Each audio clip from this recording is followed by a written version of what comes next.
Council of অ্যাডভাইজারের ৩৮তম meeting ছিল। সেখানে ৩টি বিষয় আলাপ হয়েছে। প্রথম বিষয়টা ছিল যে সংস্কার কমিশনগুলো, মোট ১১টা সংস্কার কমিশন হয়েছিল, আপনি জানেন। কনস্টিটিউশন সংস্কারটা ছাড়া মোট 10টা কমিশনের যেগুলো বাস্তবায়নযোগ্য সেগুলো নিয়ে আজকে আবার একটা বড় আলোচনা হয় এবং আলোচনায় সুপারিশ বাস্তবায়নাধীন আছে। তার মধ্যে 16টি অলরেডি বাস্তবায়ন হয়েছে, 14টি আংশিক বাস্তবায়ন হয়েছে এবং বাকিগুলো বাস্তবায়নাধীন। তো আজকে আরও জানানো হয় যে 246টা আশু করণীয় রিফর্ম আরও এসছে, এগুলো বাস্তবায়নাধীন, এটা জানানো হয় ক্যাবিনেটকে। মোট হচ্ছে তাহলে দাঁড়ানো হলো 367টা। 367টার মধ্যে 37টি অলরেডি বাস্তবায়িত হয়েছে। তো এটার মধ্যে নতুন যেগুলো 246টা এসছে তার মধ্যে 82টা ছিল লেবার নিয়ে। আজকে লেবার যিনি অ্যাডভাইজার ব্রিগেডিয়ার সাখাওয়াত হোসেন, উনি জানিয়েছেন যে তার 82টার মধ্যে অনেকগুলোই খুবই ফাইনাল পর্যায়ে আছে বাস্তবায়নের, কিছু কিছু অলরেডি বাস্তবায়িত হয়েছে। নারী কমিশনের 71টি বাস্তবায়নের জন্য লিস্টিং করা হয়েছে এবং অনেকগুলো অলরেডি এটা নিয়ে কাজ হচ্ছে। এলজিআরডির 37টি, হেলথের 33টি এবং ইনফরমেশনের 23টি মোট।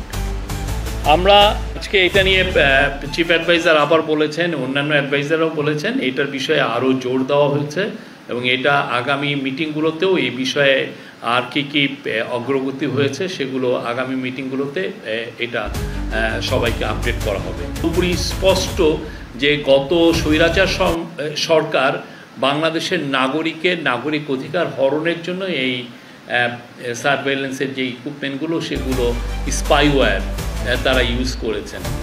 তো সেইটার উপরে একটা কমিটি করে দেওয়া হয়েছে যে এটাকে ইনভেস্টিগেট করার জন্য, যে কত টাকার কত মিলিয়ন ডলার এটা কেনা হয়েছে। তো এই পুরো বিষয়গুলো তারা খতিয়ে দেখবেন। সেগুলোর উপরে এটার প্রধান থাকবেন হচ্ছেন আমাদের special adviser on post, telecommunication and ICT affairs Faiz Tayeb Ahmed.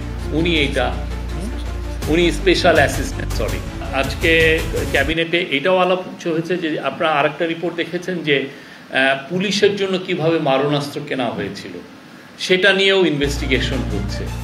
কিভাবে এই মারণাস্ত্র প্রকিউরমেন্ট করা হয় এবং কীভাবে এটা ইউজ হয় গত স্বৈরাচার গভর্নমেন্ট।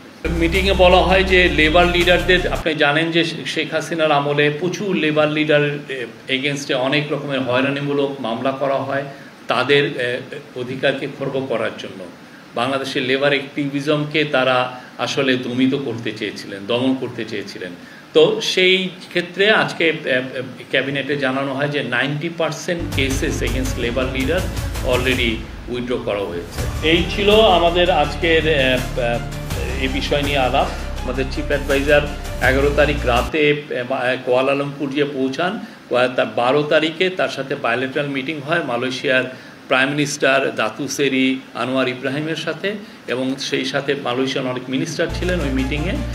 মালয়েশিয়ান যে ওয়ার্কাররা যে বেনিফিটগুলো পান, সোশ্যাল বেনিফিট বা যেই সোশ্যাল প্রোটেকশন পান, ঠিক সেই ধরনের বেনিফিট তারা এখন থেকে এনজয় করবেন। আরেকটা হচ্ছে যে মালয়েশিয়া অনেকে যারা যান তাদের অনেকে ইংলিশের বিষয়ে, ইংলিশ ভাষায় দুর্বলতা আছে বা অনেকে মালয় ভাষা খুব সহজে রপ্তও করতে পারেন না।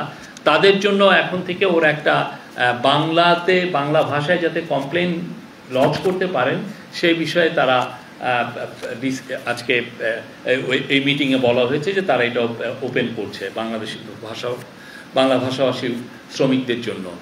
তারপর হচ্ছে যারা আনডকুমেন্টেড এবং ইরেগুলার মালয়েশিয়ায় যে বাংলাদেশি ওয়ার্কাররা আছে তাদের বিষয়ে আজকে আমাদের মিটিংয়ে আমাদের যিনি প্রবাসী কল্যাণ অ্যাডভাইজার আসিফ নজরুল স্যার এটা উঠিয়েছিলেন এবং সেটা মালয়েশিয়ার কর্তৃপক্ষকে জানা হয়েছে যে তাদেরকে যেন তারা ইরেগুলার মাইগ্রেন্টদেরকে যাতে রেগুলারাইজ করা হয়।